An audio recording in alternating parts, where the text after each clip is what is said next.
A perfect family, a beautiful wife, a loving husband, two adorable little girls, and a baby on the way. Their dream home in a quiet Colorado suburb. Smiles on every photo, family trips, and a life that seemed flawless from the outside. But behind the walls of that perfect home, something dark was growing. On August 13th, 2018, Shanann Watts and her two daughters vanished without a trace.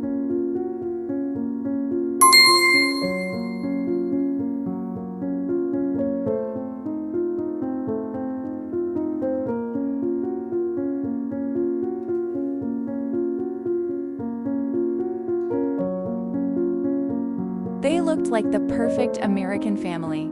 Chris and Shanann Watts, two beautiful daughters, a new baby on the way, a lovely suburban home in Colorado. Their social media was filled with love, smiles, and inspirational quotes. But in August 2018, that picture-perfect image shattered forever. Behind the smiling photos was a secret, one that would end in unthinkable tragedy.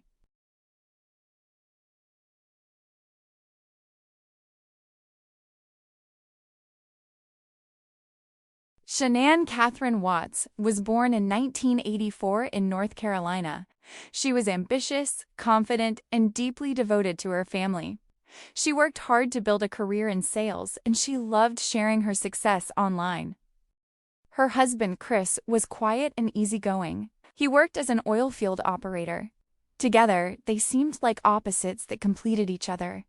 They met on Facebook in 2010, fell in love, and got married 2 years later. Friends described them as the kind of couple who had it all figured out. By 2018, their lives looked picture-perfect. Shanann worked from home for a company called Thrive, and her social media was filled with posts about gratitude, health, and family love. But not everything shown online was real. Behind the camera, there were signs of trouble, money problems, tension, and emotional distance between them. That summer, Shanann took the girls to North Carolina for 6 weeks to visit family, while Chris stayed home for work. During that time, everything changed. Chris started losing weight, changing his habits, and acting distant. Shanann noticed. She texted her friends, saying she felt something was wrong. He wasn't calling, he wasn't affectionate, and she couldn't understand why. What she didn't know was that Chris had started an affair with one of his coworkers, a woman named Nicole Kessinger. Nicole would later tell investigators that Chris told her he was in the middle of a divorce and that his marriage was over. But it wasn't, and the double life he was living was about to collapse. When Shanann returned from her trip, she tried to repair their relationship. She wrote messages telling him she still loved him, that she wanted to save their marriage. She even planned a small gender reveal for their baby boy. But Chris had already made up his mind. He wanted a new life, one without Shanann and the children. What happened next would shock not only their small town, but the entire world. On August 13, 2018, at 1:48 a.m., Shanann arrived home from a business trip. A friend had dropped her off, and security camera footage from a neighbor's house showed her walking to the door. That was the last time anyone saw her alive. Later that morning, she missed a doctor's appointment and wasn't answering her phone.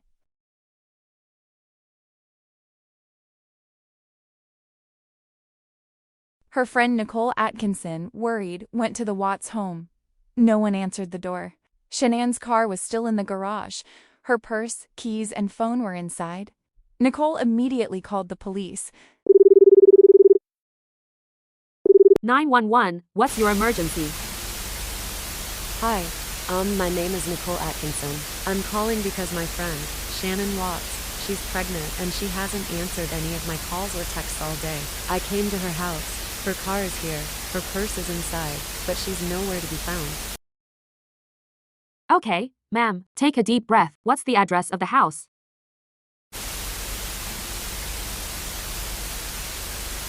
And when was the last time you heard from her? Last night, well, Early this morning, actually. I dropped her off from a business trip around the M. She was supposed to go to a doctor's appointment today, but she never showed up. And you said she's pregnant? Yes, 15 weeks, and she has 2 little girls. Their car seats are still here. Her phone's inside the house. I'm really worried something bad happened.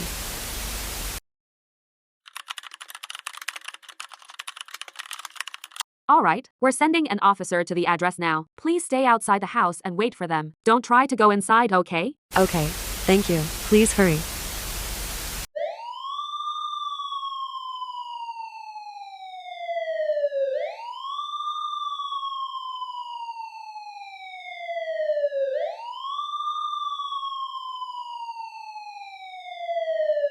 When officers arrived, Chris appeared calm, quiet, and cooperative.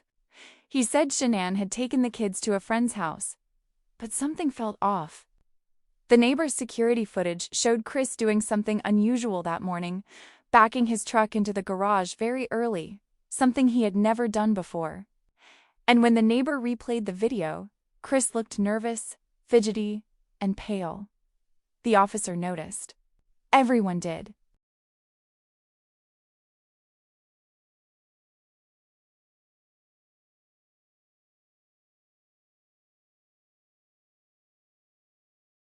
Over the next 2 days, Chris gave multiple interviews, pleading for his family to come home. Standing on his porch, he spoke softly to the camera, saying, "Shanann, Bela, Celeste, if you're out there, come back. The house isn't the same without you." But his words didn't match his face. His eyes were blank. His tone was cold. Investigators were already suspicious. It brought him in for questioning and asked him to take a polygraph test. He failed miserably.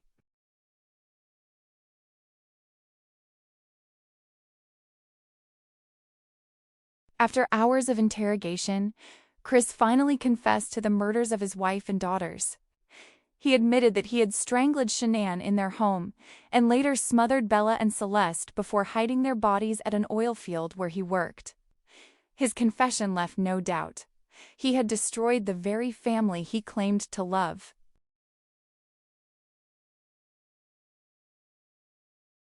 Investigators quickly gathered overwhelming evidence. The bodies of Shanann and the children were found at the oil site, corroborating Watts' confession. GPS data, phone records, and physical evidence from the home confirmed his movements and timeline.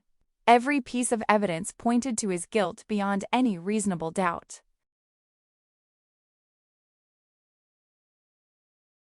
Despite the severity of his crimes, Chris Watts did not receive the death penalty. He agreed to a plea deal, admitting to all charges, including first-degree murder and unlawful termination of pregnancy. In exchange, prosecutors spared him the possibility of execution, and instead, he received 5 life sentences without the possibility of parole.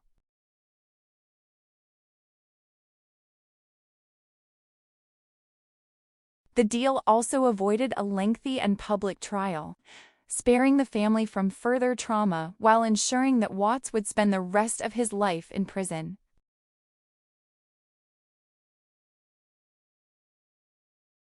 Today, Chris Watts serves his sentence at Dodge Correctional Institution in Waupun, Wisconsin, where he reportedly lives in isolation for his own safety. Despite his confessions, many still struggle to comprehend what drove a seemingly ordinary family man to commit such unthinkable acts. His case remains one of the most shocking examples of hidden darkness behind a perfect suburban facade.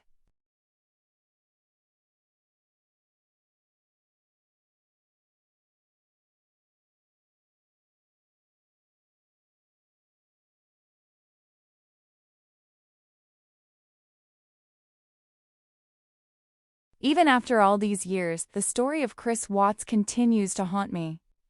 It's not just because of what he did, the brutality of taking the lives of his own wife and daughters, but how he did it, the calmness, the lies, the mask of a perfect family man that hid something so dark underneath.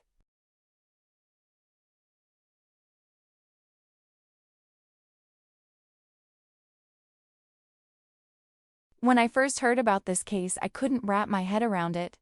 How can someone who seems so normal, so loving on the outside, commit something so monstrous behind closed doors? It forces you to look at the very nature of evil, not as something distant or obvious, but as something that can quietly live in the people we think we know best. Chris Watts was the kind of man who smiled for family photos, who posted sweet captions about his wife on Facebook, who waved to his neighbors and appeared to have it all together. But behind that picture-perfect life was emptiness.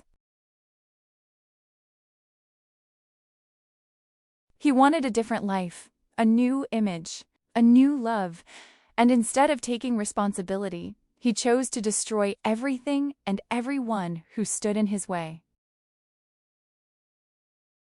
There's something deeply disturbing about that, because it wasn't a crime of passion. It wasn't a moment of rage. It was planned, thought out, executed, and then covered up with lies. He texted his wife the night before like nothing was wrong. He looked his little girls in the eyes, knowing what he was about to do.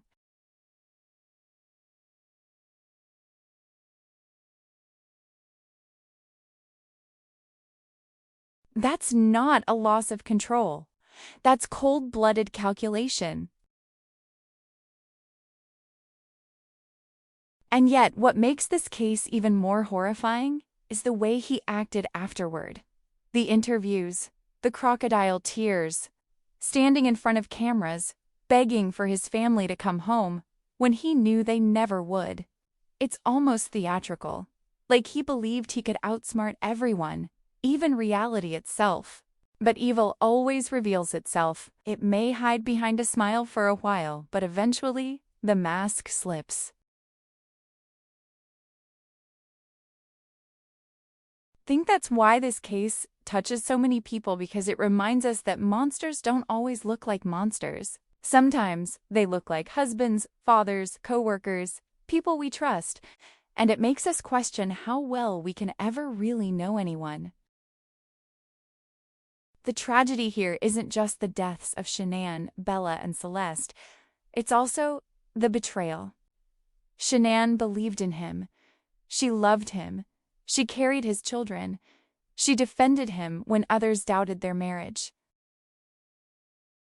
And for what? For him to decide one morning that her existence no longer fit into the fantasy he wanted to live? There's a word that comes to mind when I think about Chris Watts: emptiness. He wasn't driven by hatred or even greed, but by a hollow need to control how others saw him. He wanted a new image, a fresh start, and his family, the people who loved him most, became obstacles to that illusion.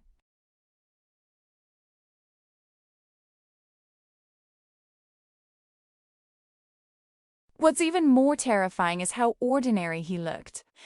He wasn't the stereotypical killer. He didn't have a violent history. He didn't look dangerous.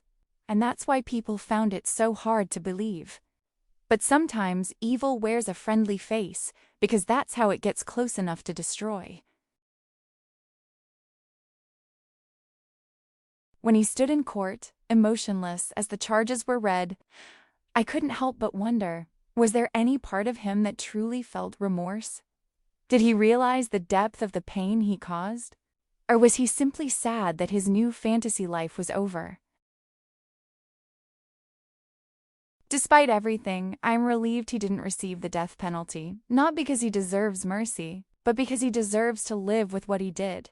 To wake up every single day in that cell, knowing that he destroyed 3 innocent lives, including his unborn son, for nothing. There's no escape, no more pretending, no more masks, just endless time to face the truth. But beyond the courtroom and the headlines, I think it's important we remember the victims. Shanann, strong, ambitious, a loving mother who worked so hard to give her daughters a beautiful life. Bella and Celeste, bright, innocent, full of joy. They trusted their father. They had no reason to fear him. And that's the part that breaks me the most. That trust, that innocence, taken in such a cruel, senseless way. Every time I talk about this case, I come back to one thought. Evil doesn't always announce itself. It often hides in ordinary people, waiting for the moment to show what it truly is. And that's what makes it so frightening. Because Chris Watts could have been anyone's neighbor, anyone's coworker, anyone's husband. But he chose to be a monster.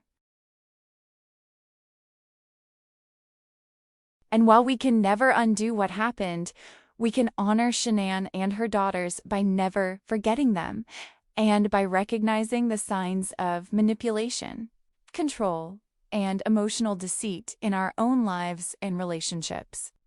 Because sometimes the danger doesn't come from outside, it comes from within the walls we think are safest. So when I look at this case, I don't just see tragedy, I see a warning about the masks people wear, the lies they tell, and the quiet ways evil can live among us. And I hope that by telling their story, we never let their memory fade into another headline. They deserve to be remembered, not for how their lives ended, but for how brightly they lived before he took that light away. Thank you so much for watching. My name is Ilara Veil. If you enjoyed this video, make sure to subscribe, like, and leave a comment letting me know what you think about this case. Your thoughts and support mean a lot. And remember, every story has lessons we can learn from.